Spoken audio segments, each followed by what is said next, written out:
Depends on what you mean by assessment.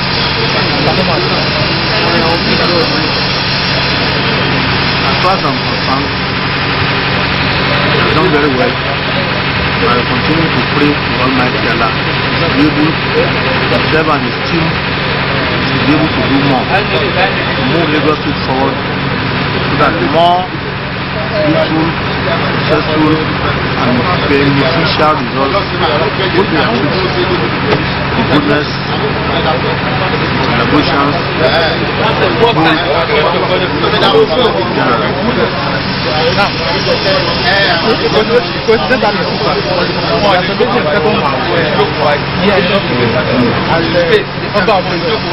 how will you assess this and then to what extent do you say that you will not touch the blood of the people?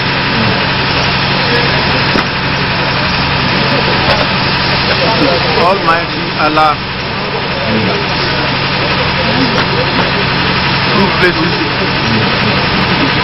anybody in position of authority and at the same time teaches another, that please the Almighty Allah make me the Oba of Lagos in about 3 or 4 days time. By the grace of Almighty Allah, I will be 2 years on the throne of my forefather. This is the wish of God and the cooperation of my chief, the good people of Lagos, that God made it possible. I pray to Him to let me have more useful years for my people, to touch on their life, to be able to do what I can for them. One thing with me, anything that is not possible is not possible. I don't believe in satisfying any group, in telling them what I cannot do. Some people say diplomacy or just manage it anything. I don't know how to manage it. I've not done it before. I will not do it. What is possible is possible. What is not possible, tell them to. I've been able, within my own power, the cooperation of my people and good people in Lagos, to do what I've been able to do so far. And I pray to God Almighty Allah to give me more strength, wisdom and knowledge to be able to do more. I'm going to comment especially on this group, please, for you to have given to your father come to this place, and I was saying this project is a very, very important one. Will you comment on that? Well, you see yourself that the road has been raised in very good, motorable condition now. As a matter of fact, the landowners around this place, I am sure they are going to get nothing less than 400% more on their rents. I will only appeal to them, whatever the Bible says, give unto Caesar, or the Bible or the proverb says, give unto Caesar what is Caesar. Let them pay for their dues to the local government, to the state government, and even to the federal government. anything that is due to them to be given to them so that the government can do more to the benefit of the citizenry of this state and the entire country. Regarding the release of the government funds in Lagos State, it seems that the federal government is still that money will not be released. Why? What do you have to say? Well, there are two ways to it. There is nothing that God Almighty Allah cannot do. I, on my part, as the chairman of the Council of Obas in Lagos State, have made an appeal to the headship of this country. I still believe the money will be released. That is one. On the other hand,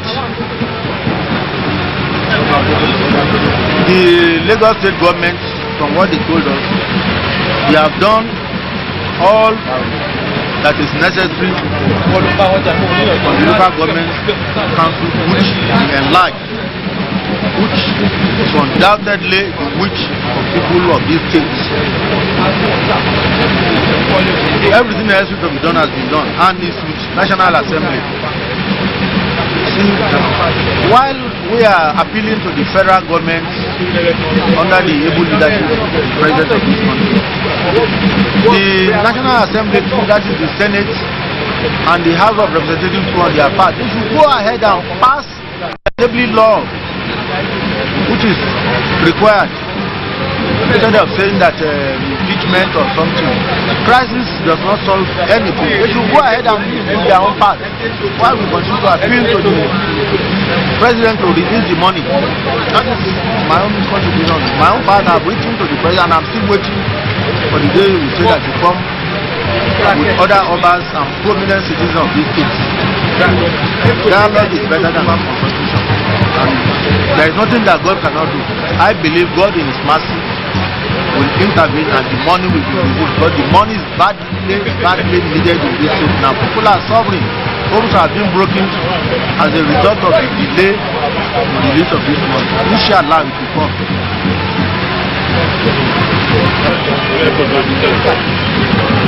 The water has actually been used and the coastline has been back to expand. What was our appeal of the federal government to adopt permanent measures to this current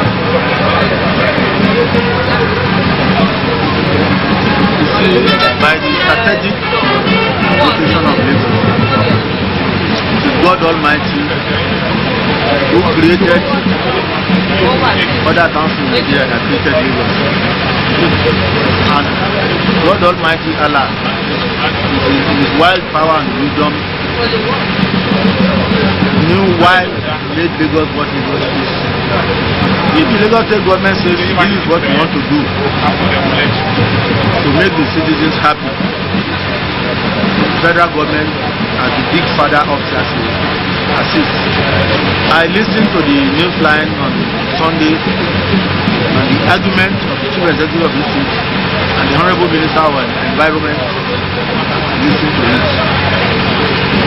They all have good intentions for this state, but my own firm belief is that the federal government should assist the Lagos State government to enable them to put into full operation the plan we have in Lagos. From what they told us and what I listened to in the TV interview, the Lagos State government is not going to put anything. Because as things are going now, God forbid bad thing, there is need for an urgent action to rectify what is going on. But very, very urgent, and I hope the President in his wisdom will do something urgent to ensure that the thing is accomplished. What the standard that we are complaining instead of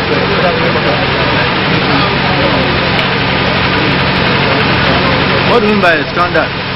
well, To me, the whole sales of that property is what I can say, to borrow the law language, is incurably bad, and it was done in bad faith. The reason is that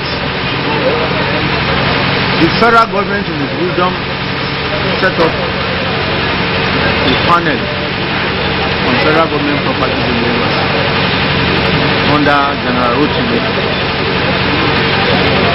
The panel listens to everybody. They put up their reports to the government issued white paper. Even in the white paper by the government, it is agreed that more dialogue will take place between Lagos State and Federal to iron out certain things. I am aware that there are some properties which the military, in their usual way, illegally and unjustly took over from Lagos State government during the military regime. Some of these properties are part of now what is now being sold.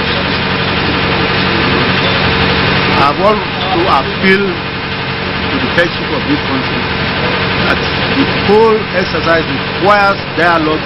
They need to sit down and discuss on the best way to handle it. And I think by the grace of Almighty Allah, that will be done. It will be in proper shape. There is nothing that God cannot do. What was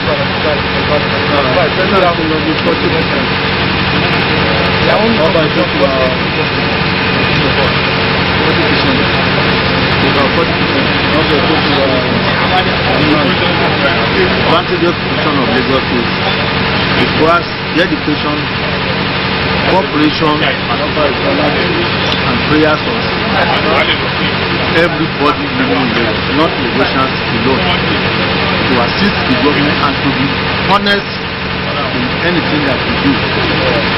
The dirty habit of our people is not encouraging at all. They are very, very dirty, which should not be. Government alone cannot do everything for us. We on our own part to be a partner in progress to assist both the local government, the state government, and even the big father, the federal government, to ensure that things are in order. We should make useful and constructive suggestions to assist the government, not the government. Everybody is saying government is not supposed to be so.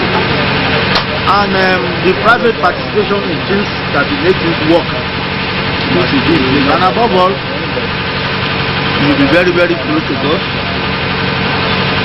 highly disciplined, and absolutely honest in whatever we are doing. There are many pretenders in this country which should not be so.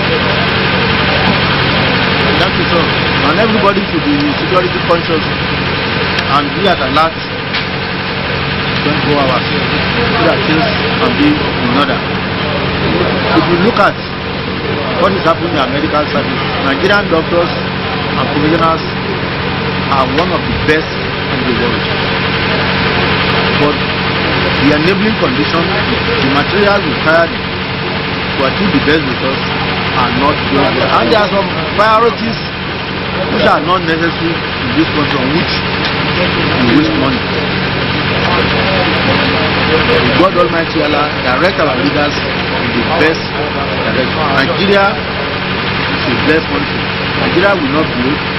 We will continue to move from strength to strength. But let us on our own path be honest, straightforward, and frank. I've seen many things that has happened within the last 2 years. God Almighty Allah will do it.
Welcome.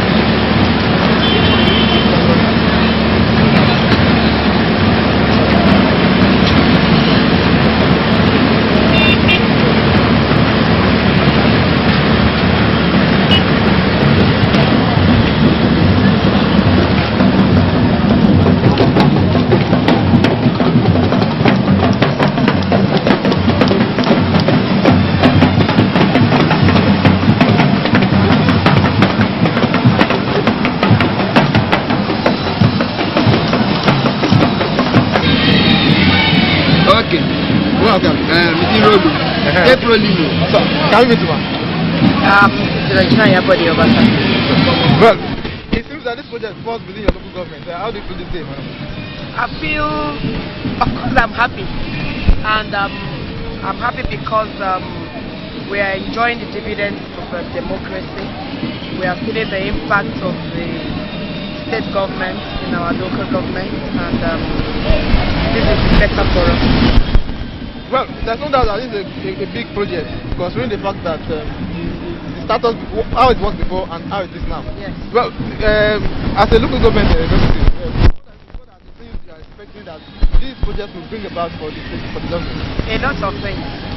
First and foremost, we fortify our revenue base because people are enjoying the dividends of democracy, and it will spur them to pay their taxes. It will spur them to be responsive to governance at the local government level. Now, again, apart from this road, you do find that there are still other areas that I believe your local government still need the state government intervention. Can you mention specifically some of this? Actually, I want to thank the state government because this is not the only road that has been resurfaced or rehabilitated. The other one was the Gadia Yorindi. We have Sanosi Papuwa, many of them like that. The area that we actually want more jobs to be done is the area of the flooding because of the low level of the water level in Iru Victoria Island. Now, apart from the road now, the state government also is also embarking on so many other things, like the parking space and whatever. But as a local government, what efforts are you also putting in place to complement all this effort? Thank you very much. Like I told you that we have started the flooding. We are also complementing the efforts of the state government with our own drain drops. We also have them. They are working. If you go to Olosha Street now, you'll find them there, and so many other areas. So many other streets, because and like I said, the water level in Iru Victoria Island is very, very low, and as such, there's flooding. And the major area that we are working on is the flooding of the drains. So can I give a word of advice for the people? People of Iru. Yes. But the word of advice is they should be responsive to government. They should also take part in governance. Thank you very much. Thank you. Wait, my name is Mr. Folabi Ogunkola. I'm an accountant by profession. What do you have to say on this road? Well, it's good because the more we develop the road, the more business network in the country. At least by the time they widen this road, it means it will facilitate the movement into the Victoria Island. But what I will actually advise the government to do is, apart from this other road, there are still more roads that need to be broadened up. You understand? And if possible, they should spread their network into construction of new roads, especially to link some of these our suburban areas to the town. Now, specifically now, in what area, in what benefit do you think businesses on this axis can derive from this road? Of course, a lot, because Adeola Odeku is one of the main link roads to the Victoria Island, and we have a lot of people, even foreign investors that come. Most of them stays at the Comm Meridian Hotel, Federal Palace Hotel, so they will want a free flow of traffic. And when you think about the next coming few years, when the population will be more, you understand. And in terms of revenue generation, Victoria Island is one of the main source of economic revenue for the state government. Thank you very much. Okay. Let me get the name, please. Can we meet you? I'm Sandra Akuma. I work with Dominion Skip Investment. What can you tell us? What can you say about this road? Well, I believe it's a relief because prior to this time it was very terrible flying the road, but now traffic is eased up a bit. Yes. What benefits then do you believe business along these houses? Of course, it will be a good reason for people to come in here because by the time you see remember the state of the road, you might be reluctant to come, but now I believe people can easily. You've been in Lagos for some time. What can you say about the Tinubu administration in Lagos? Well, he's trying his best as the governor of the state. It's with what I've seen because I have grown up here, I've seen some other governors. I believe he's trying his best as the governor of the state. He's putting smiles on the face of people. Thank you very much. You're welcome. Let me get the name. Really? Yeah. Can we meet you, sir? My name is Reverend Dr. James Omolaja Odumbaku, the state chairman of BATCO. What do you have to say on this, what we are doing today, sir? Today is another historic making day. You can see Adeola Odeku if you are a Lagosian or if you just come to Lagos. What it was before was just a single road. Now it's been dualized to the users of all Lagosians and non-Lagosians alike. Which government can dare do this type of thing? If not because of God that has brought into Lagos a humane government led by Ashaju of Africa, Senator Chief Bola Ahmed Tinubu, who deemed it fit that in the heart of Lagos some important roads has to be dualized under the Ministry of Works and Infrastructure, and of course the contractor Julius Berger, as you know. Now, in your views, what benefits do you believe people along this axis and of course the Goshen as you said will benefit or derive from this project? I've been going through this road for over 25 years, and it will take me to leave from this spot to the end of Adeola Odeku nothing less than 45 minutes to 1 hour. Serious potholes and all what not. But now, if you just move your car in another 5 minutes, you are at the end at the tail end. Is that not interesting enough? So it means it's time, the time Lagosian used in going through this road will be minimized. And then it's not just done haphazardly. It was done thoroughly with paving stones. How marvelous is this in the face of the Lord? Yes, sir. So, can you update about administration? This administration is going to last for the next 25 years. So don't talk about 2 years. Lagosian will never allow any robber to come and steal their mandate and squander Lagos state money and all the things, all golden things Ashwaju Ahmed Tinubu has laid down. We will continue, and the government is a government installed by God. I'm bold to tell you that. Of course, I'm a prophet of God. I'm not a prophet of doom, so I should tell you the correct thing. Watch it. Lagosian should continue to enjoy. We will have our 32 billion naira from Obasanjo, whether he likes or not. The rule of law has to be obeyed. Just like Ngege. Supreme Court say, Ngege, go back to your seat as the governor. So the world at large will tell Obasanjo, pay Lagos state money, and he has no choice. Otherwise, Nigeria will not be at rest. Lagos is Nigeria. Thank you. I'm Chief Ruwan Adisale, Chairman, Iru Victoria Island Local Government. Can you tell us how you feel today? Well, first of all, I'd like to thank the Almighty God and to thank the Excellency Ashwaju Bola Ahmed Tinubu and the corporate organization that are here for making this possible today. It is important, and when you look at the programs that the Lagos state government and the local government has been doing, it's so fantastic. Despite the problem that we are facing, you all are aware what the state is going through via the problem of the local government creation. A situation whereby the Supreme Court judgment has ordered Mr. President to release our fund, and he has failed to do so. Despite that problem, the governor of the Lagos state, Ashwaju Bola Ahmed Tinubu, has been able to bring some succor to the people of Lagos state by making roads, doing some fantastic projects, I want to commend his effort and I want to thank the Almighty God. So in what way, sir, do you believe this project will be of benefit? Come, sir. Deputy, sir. Deputy Governor. In what area, sir, do you believe that, do you think this project will be of benefit to the people, sir? It's going to be of immense benefit to the people of Victoria Island, particularly what is happening here. The traffic situation of the state. We have to break this.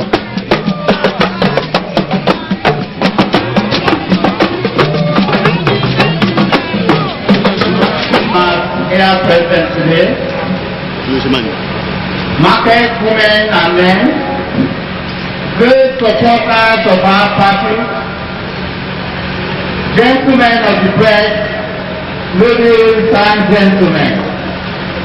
On behalf of His Excellency, the Governor of Lagos State, and the government of Lagos State, I must first of all apologize profusely.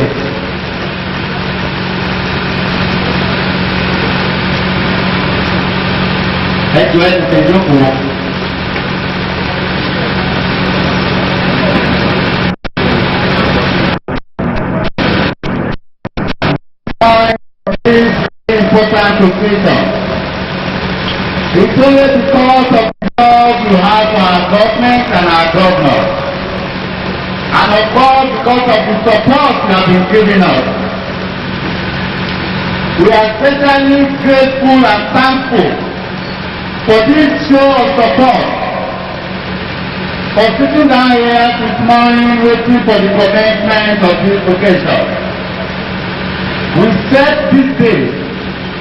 It's our wish to commission this road today. But now proposing God before. We are sorry to announce that there is an emergency and we are unable to commission this road today. His Excellency the Governor is unable to come. But we are going to fix another day. And by the grace of God, it will be very, very soon. I will not invite you to come and attend this occasion. Please bear with us. We apologize for the inconvenience. But we once again thank you. Because it's not our wish to keep you waiting and sitting. We have been battling with the situation, trying very hard to ensure that we start the event. But unfortunately, we cannot. So we have to once again thank you. And please bear with us. We hope that when we call upon you again very, very soon, you will be here to answer our call. And certainly, we will come back to commission this road very, very, very soon. Thank you again, and God bless.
up on this.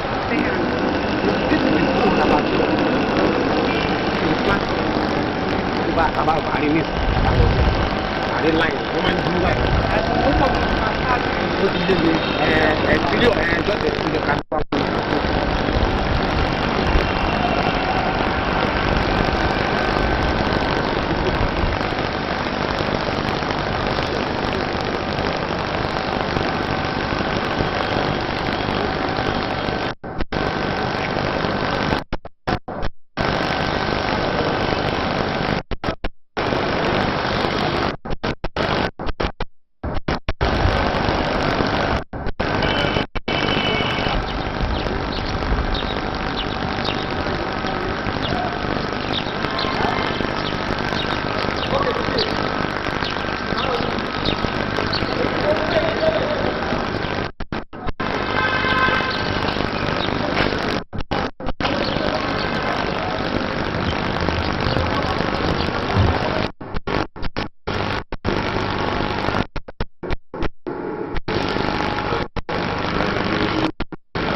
Because the people still have to go through another process called the vote.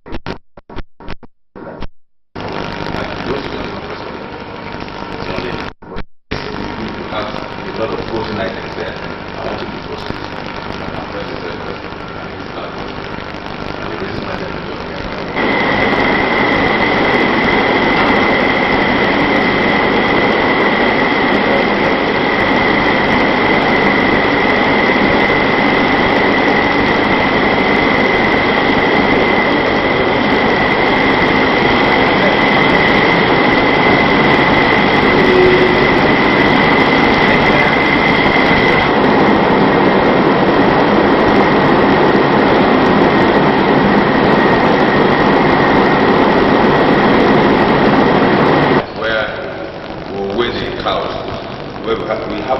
very important we have to ascertain the live weight. From the live weight taken, we will now inspect the cow, whether the cow is actually fit for humans slaughter. Now, bringing the cows into these killing pens, we call this the killing pens.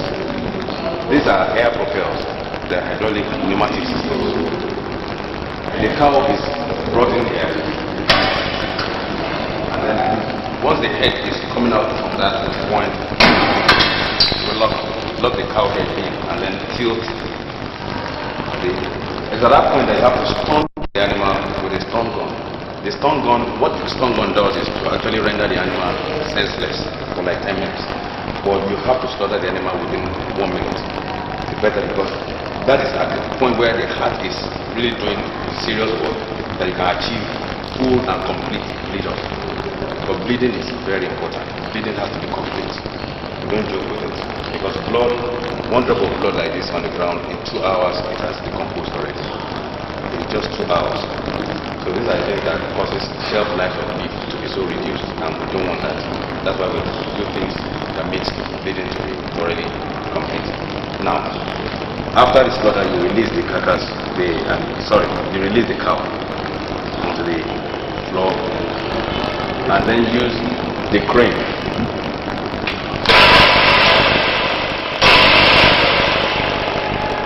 Now use the crane to lift up the cow. In the process of lift up, bleeding will still continue because now the cow is hanging upside down against the slashed throat. Bleeding will continue, and then you have to push the cow to this point.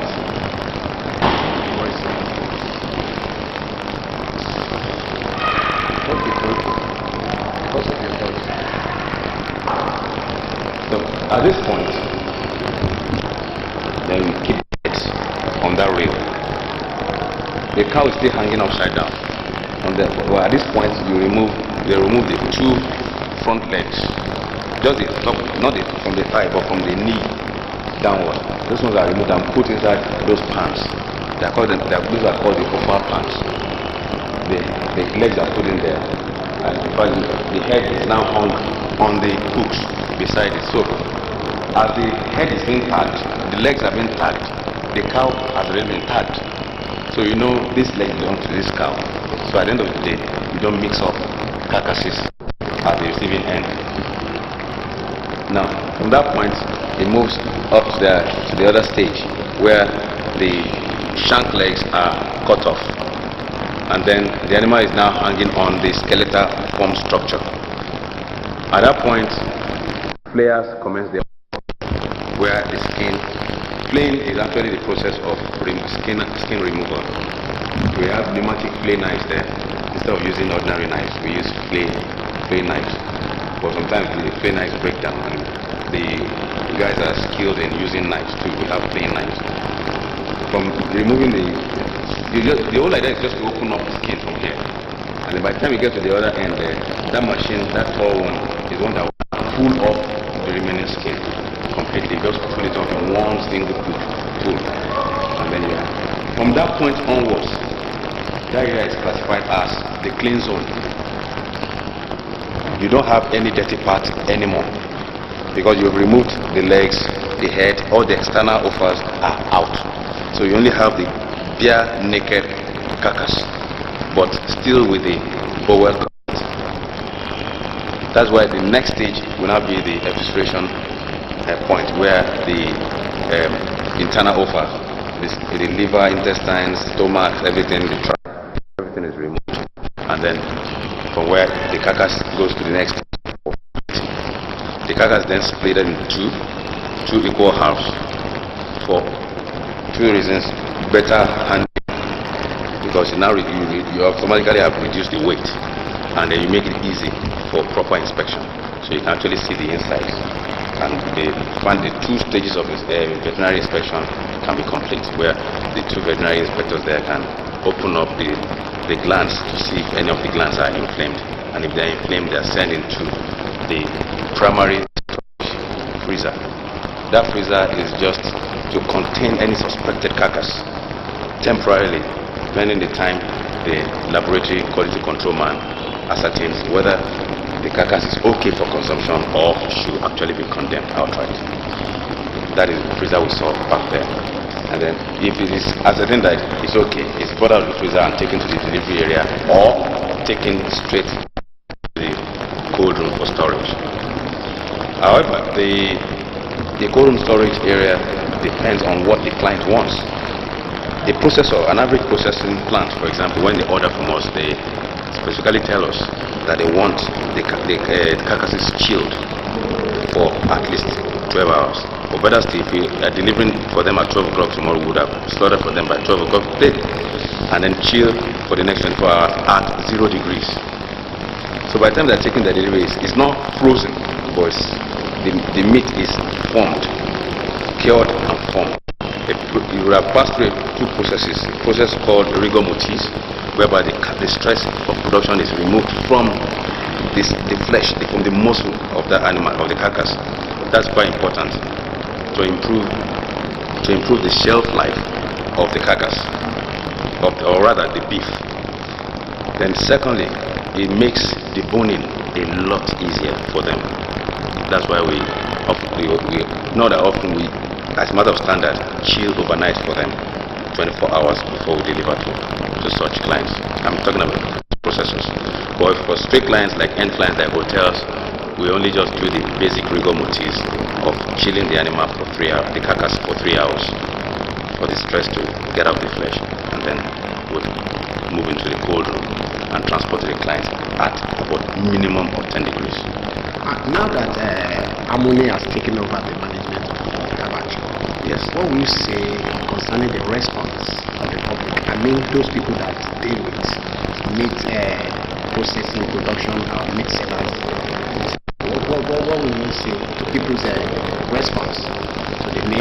Right now, we've been entertaining so much requests, as in orders from people, but the bulk of the orders are from corporate entities, like the oil companies.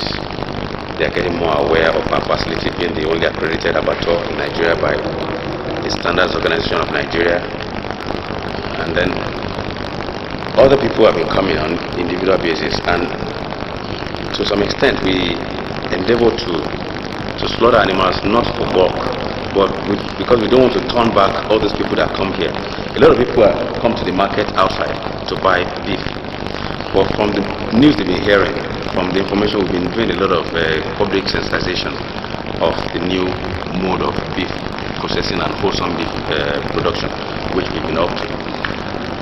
We therefore slaughter some cows for them, so that when they come, they must always get something to buy. They come to our fridge. Because of them, we have some retailing outlets installed and just outside this production plant.